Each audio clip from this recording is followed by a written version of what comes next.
आप लोगों को पता है, जो मंदिर में थोड़ी भी साफ सफाई करता है उसे भगवान शिव जी के पूजा का ही प्रतिफल प्राप्त होता है। कहते हैं किसी को बहुत कर्जा चढ़ गया हो और कर्जा ना उतर रहा हो, उसको समझ ना आ रहा हो, तो किसी शिव मंदिर में जाकर के शिव जी की सेवा शुरू कर दे।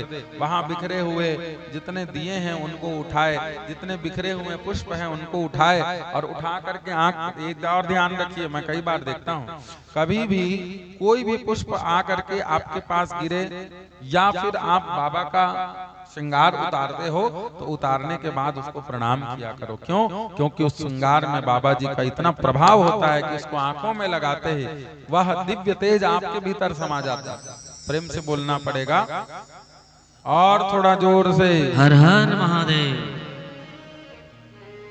ये महिमा है। कई लोग ये भी करते हैं, कई मंदिरों में या व्यास जी जब माला दे देते हैं, फूल दे देते हैं, तो कई लोग चिंता में पड़ जाते, क्या करें, ले जाके कहीं फेंक के रख देते हैं, सड़ते रहता है। ऐसा मत करिए। क्या करिए? देखिए, व्यास मंच से माला व्यास जी तभी देते हैं जब एकदम प्रसन्न हो जाता है। और अगर उन्होंने वो माला दे दी या भगवान शंकर जी की माला या किसी, आप जैसे वृंदावन में गए, धाम में भगवान के गए, वहां हर किसी को वहां के पुजारी जी नहीं देते, पर तुमको दे दिया तो समझिए पुजारी जी नहीं दे रहे हैं, भगवान ही खुश होकर अपना प्रसाद तुमको दे रहे हैं। अब जिम्मेदारी क्या है? ताली बजाने से काम नहीं चलेगा। सुनो, अब तुम्हारी जिम्मेदारी है, जैसे माला तुम्हारे गले में आई, तत्काल माला आई, भगवान को स्मरण करो, उस माला पर तुम्हारा नाम लिख करके मेरे ठाकुर जी भेजे हैं, मेरे महादेव भेजे हैं, प्रभु का चढ़ा हुआ, बहुत कीमती है वो चीज। स्वर्ण चांदी हीरे मूंगे मोती से भी अगर इस संसार में सबसे ज्यादा कोई कीमती है तो महादेव का निर्माल्य है, महादेव का प्रसाद है, सबसे कीमती। याद रखिए, हाथ में आते ही अगर आपने उसकी महत्ता को नहीं समझा तो भैया आपसे फिर बढ़ के मूर्ख और संसार में कौन होगा। जैसे असुरों ने किया, असुरों के हाथ में अमृत का प्याला था, पर असुर लड़ते रहे, भागते रहे, लेकिन उसमें से कोई भी ढक्कन खोल के पिया नहीं। 1000 वर्ष तक असुर उस अमृत के कुंड को लेकर भागे, 1000 वर्ष।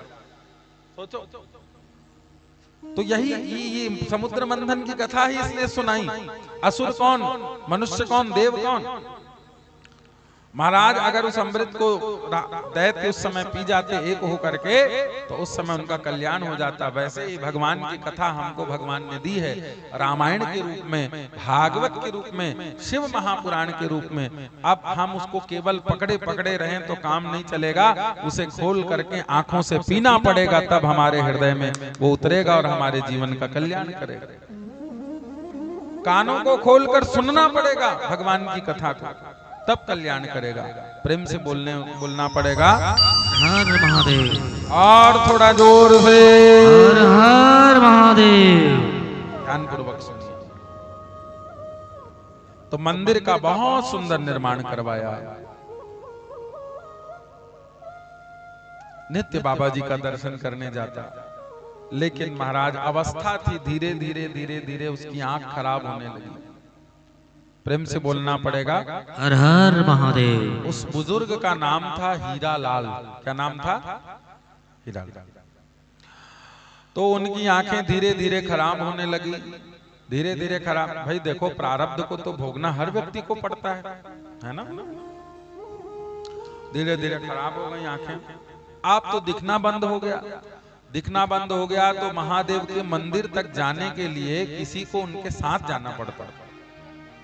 अब दिखता नहीं तो कोई घर का बच्चा पहले मंदिर में उनको छोड़कर आता, मंदिर में भगवान के वो दर्शन करते, उसके बाद कोई जाता तब लेके आता उनको।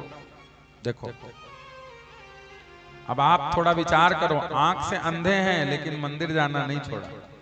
ध्यान दो, नित्य दर्शन करने जाते हैं, अरे आंख ही नहीं दिखती काहे को दर्शन, लेकिन रोज मंदिर जाते हैं। मंदिर नहीं त्यागा बाबा का।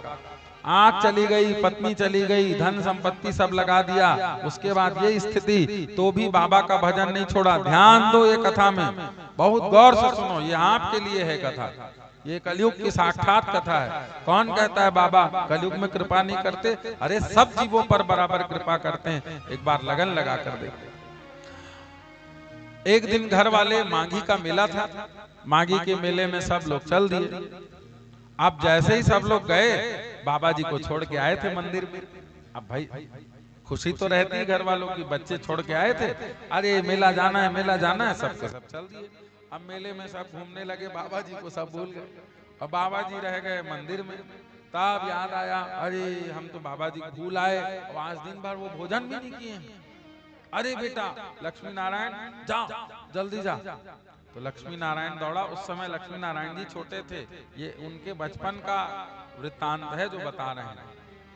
तो वो दौड़े, उनके सामने की बात, वो दौड़े और गए तो देखा कि वहीं भजन करते सीढ़ी पर बैठे, जैसे छोड़ के गए थे। बोले बाबा अरे चलो, हम तो तुमको भूल गए, कोई बात नहीं बेटा चलो। अब वो बाबा को प्रणाम किए और उस मंदिर से वापस लौटने लगे। ध्यान से सुनना, बड़ी गजब की कथा। जैसे ही लौटने लगे तो एक लंबा चौड़ा आदमी, बहुत सफेद वस्त्र पहने हुए, पगड़ी लगाए हुए, त्रिपुंड धारण किए हुए खड़े हो गए। ए बालक, ए बच्चा, कहाँ ले जा रहे हैं अंधे बाबा जी को? तो बोले कि पिताजी बुलवाए हैं, मैं ले जा रहा हूँ। वो बाबा जी से पूछे ये बच्चा कौन है? अरे बोले हमारा नाती है। अच्छा अच्छा, कहाँ जा रहे हो बाबा? बोले घर जा रहा हूँ। यहाँ कहाँ आए थे? मंदिर। क्यों? दर्शन करने। है क्या हंसी की बात है? अरे आंख नहीं है, दर्शन क्या करोगे? हैं? देखो ध्यान से सुनना, उनसे कहा ऐसा, अरे आंख नहीं तो काहे का दर्शन? क्यों आते हो मंदिर? अरे आंख नहीं है, मन में भगवान को भज लिया करो। तो हीरा लाल ने कहा कि भैया आंख मेरी नहीं है, मैं नहीं देख सकता, कोई बात नहीं, पर मुझे देखने वाले महादेव तो त्रिपुंड धारी हैं, त्रिलोचन नयन है भगवान के। मैं न देख पाऊं तो न देख पाऊं, वो तो मुझे देखते हैं। और मैं इसी आस में आता हूं कि भले ही मैं न देख पा रहा हूं, बाबा मुझे देख तो रहे। देखो भक्ति अभी तक नहीं छोड़ी हमारी, तो थोड़ी सी भक्ति महाराज हाँ ऐसे गायब होती है जैसे गधे के सर से सिंह। थोड़ी सी मुसीबत आई, थोड़ा सा अगर प्रॉब्लम आया, तुरंत बाबा का चरण त्याग दिया, मंदिर त्याग दिया, हाँ धर्म त्याग दिया। यही तो परीक्षा की घड़ी होती है।